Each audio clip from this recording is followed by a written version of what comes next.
Okay, so this is a very. The view looks good, but I'm not sure, like how much of a. Mm, yeah, the quality is not very up to the mark.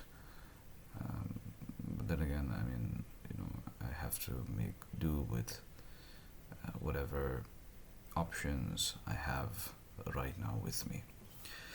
So, um, the reason why I'm making this video is probably manifold.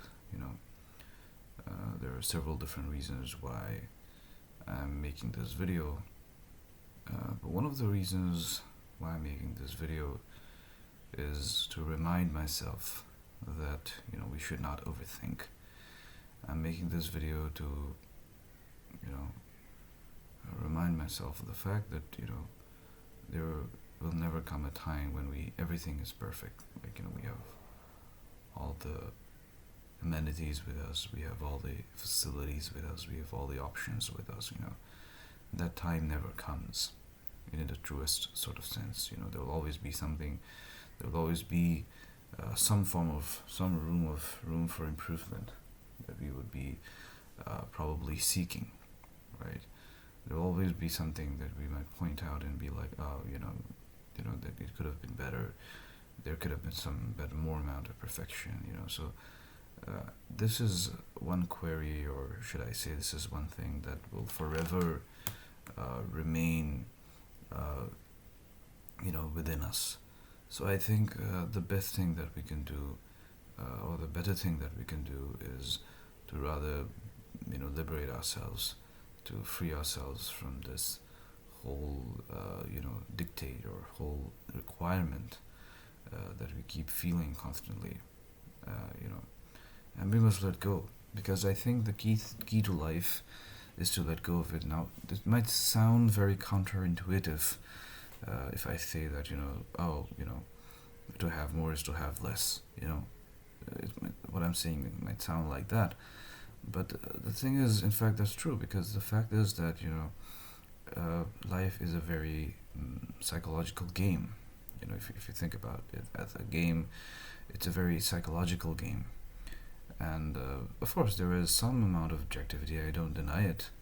I mean, there's a lot of things which are objective, and there are a lot of things which we can approach in an objective manner.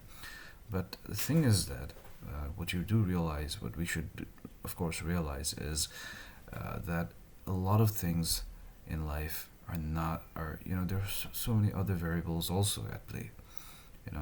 Not everything is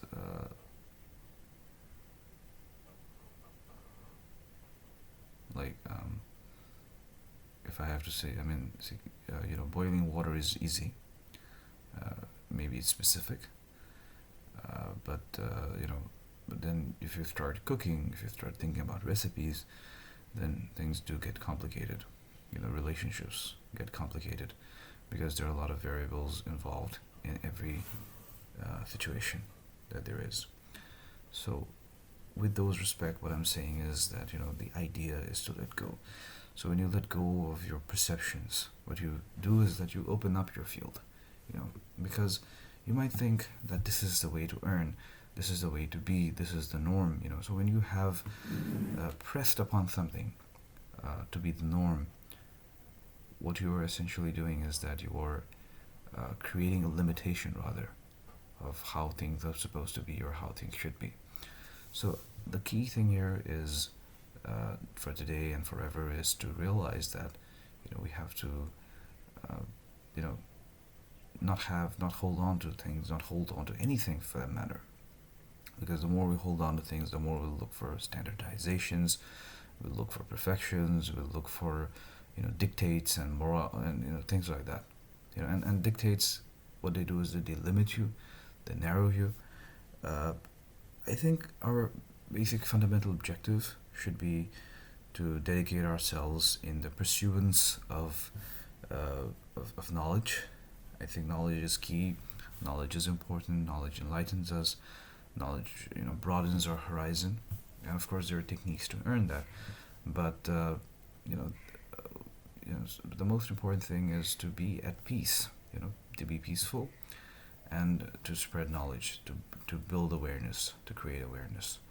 You know, that's important. And another thing that I would like to sorry about that. Another thing that I'd like to point out here, or to sort of specify here, is that we should try to like see, we should not think of things in terms of wins and losses. I think many a times, or most of the time, what we do is we think in terms of that, and that actually makes us lose things even more. So we need to be careful about that as well.